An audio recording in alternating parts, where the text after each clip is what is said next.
Hello everyone, welcome back to Teachers at Target Abhi and welcome back to another information related video। और आज इस video में मैं बताने वाली हूँ EMRS कंप्यूटर टीचर की वैकेंसी के लिए कुछ खास बातें, कुछ खास क्वेश्चंस जो एक कैंडिडेट के दिमाग में होते हैं। कुछ क्वेश्चंस होते हैं रिलेटेड टू द सैलरी कि अगर हम कभी भी किसी एग्जामिनेशन की तैयारी कर रहे हैं तो उसका क्या पे स्केल रहने वाला है, किस लेवल की वो पोस्ट है, कितनी एक्सपेक्टेड सैलरी हमारी उस सेक्शन में रहेगी। उसके साथ में एग्जामिनेशन की स्कीम क्या है, अपने आप को किस तरीके के एग्जामिनेशन के लिए हमें तैयार करनी है और एलिजिबिलिटी क्या रहने वाली है। ठीक है, तो इन्हीं सभी क्वेश्चंस का आंसर लेके मैं आप लोगों के सामने आ गई हूँ। सबसे पहले हम लोग बात करते हैं आपकी पोस्ट की डिटेल्स और लेवल ऑफ पे। जो भी हमारी कंप्यूटर टीचर की वैकेंसीज आने वाली हैं वो आने वाली है बेसिकली पीजीटी के लिए, पोस्ट ग्रेजुएट टीचर के लिए। अगर टीजीटी की आती है तो वो पोस्ट डिटेल्स लेटर ऑन उनके ऑफिशियल नोटिफिकेशन में अच्छे से बता दी जाएंगी। सो अगर मैं बात करूँ पीजीटी कंप्यूटर साइंस के सेक्शन में, तो आपका जो पे मैट्रिक्स रहने वाला है वो होने वाला है लेवल 8। ठीक है, जो आपकी जो ब्रैकेट रहने वाला है पेमेंट का वो रहने वाला है 47,000 से लेके 1,51,000। ऑब्वियसली नया पे कमीशन आता है, ये चीज़ें बढ़ने वाली हैं तकरीबन 20,000, है ना। एक अंदाज़ा आइडिया मैं आप लोगों को दे रही हूँ, तकरीबन 20,000 से ये पूरा का पूरा पे स्केल बढ़ जाएगा, जिसमें आप लोग एक अच्छी खासी सैलरी एक्सपेक्ट कर सकते हैं। सो ये बात हो गई हमारी पे मैट्रिक्स की, पे लेवल आपका बढ़ जाएगा, सब कुछ बढ़ जाएगा। ठीक है, let's talk about the mode of the examination कि एग्जामिनेशन का मोड क्या रहने वाला है।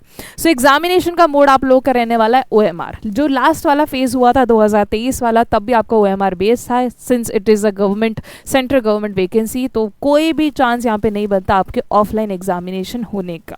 प्लस ऐसी किसी भी तरह की न्यूज़, किसी भी तरह का ट्वीट और कुछ भी हमारे पास में देखने को नहीं आ रहा है regarding the change of the mode, right, कि मोड आपका कोई बदल जाए। सो मोड आपका रहने वाला है सेम फेज 1 के जैसा, which was your OMRS based pen and paper based. ठीक है, सो आप लोग यहाँ पे याद रखेंगे OMR based pen and paper based आपका ऑफलाइन एग्जामिनेशन हुआ था उस केस में।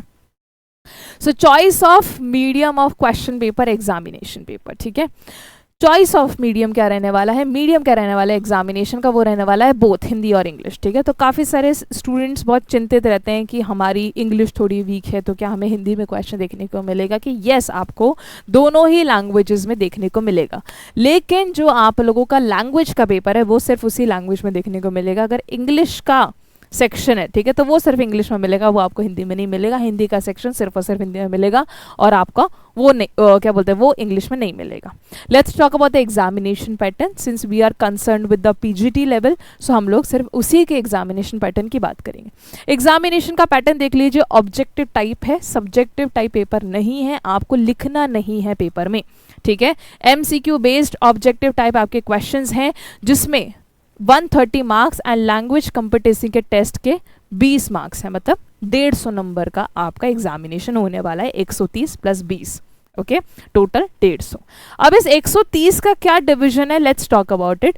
जो आपका एग्जामिनेशन है वो मल्टीपल पार्ट्स में बटा हुआ है। पहले पार्ट में आपका जनरल अवेयरनेस आएगा, जिसमें आपके 10 क्वेश्चन पूछेंगे 10 नंबर के। ठीक है, रीजनिंग एबिलिटी आएगा 20 क्वेश्चन 20 नंबर के, हर एक क्वेश्चन का 1 मार्क्स है, आपको दिख रहा होगा। ICT information communication technology 10 number का 10 क्वेश्चन। टीचिंग एप्टीट्यूड भी आएगा 10 क्वेश्चन 10 मार्क्स के। ठीक है, फिर आपकी डोमेन की नॉलेज, अगर आप कंप्यूटर साइंस के हैं तो आपका कंप्यूटर साइंस का सेक्शन आएगा। ठीक है, सिर्फ कंप्यूटर साइंस का सेक्शन आएगा आपका तकरीबन 70 क्वेश्चन। ठीक है, ओके, 70 नंबर का। उसके अंदर 5 क्वेश्चन पेडागोजी और केस स्टडी बेस्ड क्वेश्चन होंगे, 5 क्वेश्चन आपके NEP 2020 के होंगे। ये सारे मिला के टोटल करके 130 क्वेश्चन बनते हैं और 130 नंबर आपके आ जाते हैं। इस 130 में कंप्यूटर साइंस से पूछ लिया, इस 130 में जनरल अवेयरनेस, ICT, रीजनिंग सब कुछ आ गया। 70 नंबर का आपका कंप्यूटर साइंस का सेक्शन हो गया, ये आपको याद रखना है। ठीक है, ओके, टोटल वैसे 80 दे रखा है, लेकिन इसी 80 में आपके पैडागोजी और NEP नेशनल एजुकेशन पॉलिसी 2020 भी इंक्लूडेड है। देन हमारे जो 20 नंबर का पेपर है, ठीक है, वो है आपका लैंग्वेज कॉम्पिटेंसी, कि आप अपनी लैंग्वेज में कितने कॉम्पिटेंट हैं। इसमें आप लोगों के पास में अलग अलग लैंग्वेज के ऑप्शंस होंगे, जनरल इंग्लिश और general Hindi, marks each subject. Okay, so 20 number, 10 question English के, 10 क्वेश्चन हिंदी के, टोटल मिला के 20। आप लोगों को मैं यहीं पे बता दूं कि जो इंग्लिश और हिंदी के मार्क्स हैं वो आपके जुड़ नहीं रहे हैं कट ऑफ में। वो आपका एक क्वालिफाइंग लेवल है, उसको क्वालिफाई करना पड़ेगा. It is qualifying in nature only with minimum 40% marks in each language. English में भी 40% नंबर आने चाहिए और हिंदी में भी 40% नंबर आने चाहिए. इसका मतलब 10 में से 4 क्वेश्चन इंग्लिश के सही होने ही होने चाहिए. अगर आपके 130 में से मान लो 120 क्वेश्चन सही हैं एकदम, ओके, बेस्ट के सिनेरियो इमेजिन करिए. लेकिन अगर आपके इंग्लिश में 4 में से क्या बोलते, सॉरी, 10 में से 4 क्वेश्चन ही सही नहीं है, तो कोई फर्क नहीं पड़ता, है ना. EMRS वालों को वो आपको सेलेक्ट नहीं करेंगे. इसका मतलब this section is very very critical. तो आप इसको मद्देनज़र रखते हुए अपनी तैयारी शुरू करें. ठीक है. सो 40% मार्क्स आने चाहिए, 10 में से 4 तो मिनिमम सही होने चाहिए. ठीक है, 10 में से 4 मिनिमम सही. ओके. पार्ट 1 to 5th जो आपके ऊपर वाला सेक्शन था, of the candidate will not be evaluated if he or she fails to attain qualify marks of part 6. अगर आपके 40% नंबर नहीं आते तो ऊपर वाला चेक ही नहीं होगा, आप वहीं से ही डिस्क्वालीफाई हो जाते हैं एग्जामिनेशन के लिए. सो टोटल हम लोग बोल सकते हैं 150 नंबर का सवाल पेपर आएगा. 3 घंटे उसके लिए टाइम मिलेगा. 150 नंबर 3 घंटे 180 मिनट्स का पेपर है. ठीक है, गुड टाइमिंग. ठीक है, 1 मिनट से तो ज़्यादा ही टाइम मिल रहा है हमें एक क्वेश्चन के लिए. ओके.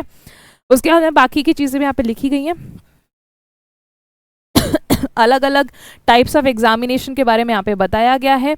चलिए मैं बात कर लेती हूँ अपने एलिजिबिलिटी की. ठीक है, अब एलिजिबिलिटी के अंदर 2 सेक्शन आते हैं. एक तो हमारी होती है एज की एलिजिबिलिटी और एक होता है हमारी एजुकेशनल की eligibility. Let's talk about PGT. और PGT में हम लोग कंप्यूटर साइंस की बात कर रहे हैं. सो आ जाओ, PGT कंप्यूटर साइंस के बारे में बात करते हैं. एज लिमिट आपकी 40 से ऊपर नहीं होनी चाहिए. लेकिन अगर आप reserve category, schedule caste, schedule tribe और द बैकवर्ड क्लासेस से बिलोंग करते हैं, so you are entitled for the reservation provided by the government of India, जो कि ऑल ओवर कंट्री में जो क्या बोलते हैं गवर्नमेंट, सेंट्रल गवर्नमेंट लगाती है. ठीक है. अदर देन दैट अगर आप EMRS के एम्प्लॉय हैं, आपको भी उस टाइम पर रिजर्वेशन का फायदा मिलता है. It was a PGT post. We are looking forward to the PGT post. तो PGT पोस्ट ग्रेजुएट टीचर मतलब पोस्ट ग्रेजुएशन होनी चाहिए. MSc करिए कंप्यूटर साइंस एंड IT में चलेगा. MCA करिए कंप्यूटर साइंस एंड IT में, यू आर एलिजिबल. ओके. उसके बाद में मास्टर्स इन इंजीनियरिंग करिए, मास्टर्स इन टेक्नोलॉजी अगर आपने करिए कंप्यूटर साइंस एंड IT में, you are very well eligible. ठीक है. अगर आप सिर्फ ग्रेजुएट हैं, आप PGT में एलिजिबल नहीं है. It is very very well written here. Okay, ये यहाँ पे साफ साफ यहाँ पे लिखा गया है. उसके बाद में are they asking for B.Ed? No, they are not asking for B.Ed for computer science. Okay. अगर आप सिर्फ वो कैंडिडेट हैं जिन्होंने ग्रेजुएशन करी है, आप एलिजिबल नहीं हैं. आपके पास में मास्टर्स इस केस में होना चाहिए यहाँ पे. ठीक है. So I am hoping these things are clear from our part. Still अगर आपके कोई भी डाउट्स हैं EMRS एग्जामिनेशन से रिगार्डिंग, जो कि पोस्ट आने वाली है एनी डे, आप लोगों ने ऑलरेडी ट्वीट दे रखा है. ठीक है. गवर्नमेंट ऑफ इंडिया ने, जो मिनिस्ट्री ऑफ ट्राइबल अफेयर्स, उन्होंने अपने ऑफिशियल अकाउंट पे कहीं ना कहीं ट्वीट डाला है रिगार्डिंग द अपकमिंग वैकेंसीज और total post sanctions for this category. So I am hopping आप सभी लोग जुड़ गए हैं तैयारी में. ठीक है. टारगेट अभी यहाँ पर आप लोगों के लिए एक EMRS का बैच लेके आया है. ठीक है. सो उसकी फर्दर डिटेल जानने के लिए आप लोग हमारे प्रोवाइडेड नंबर पे, डिस्क्रिप्शन में जो नंबर दे रखा है उस पर कॉल भी कर सकते हैं. ठीक है. या फिर आप टारगेट अभी के मोबाइल एप्लीकेशन डाउनलोड कर सकते हैं, जहाँ पे आपको EMRS का कोर्स मिल जाएगा. चलिए, आप सभी लोगों से मिलती हूँ मैं नेक्स्ट सेशन में. तब तक के लिए अपना ध्यान रखिएगा. Take care. Thank you.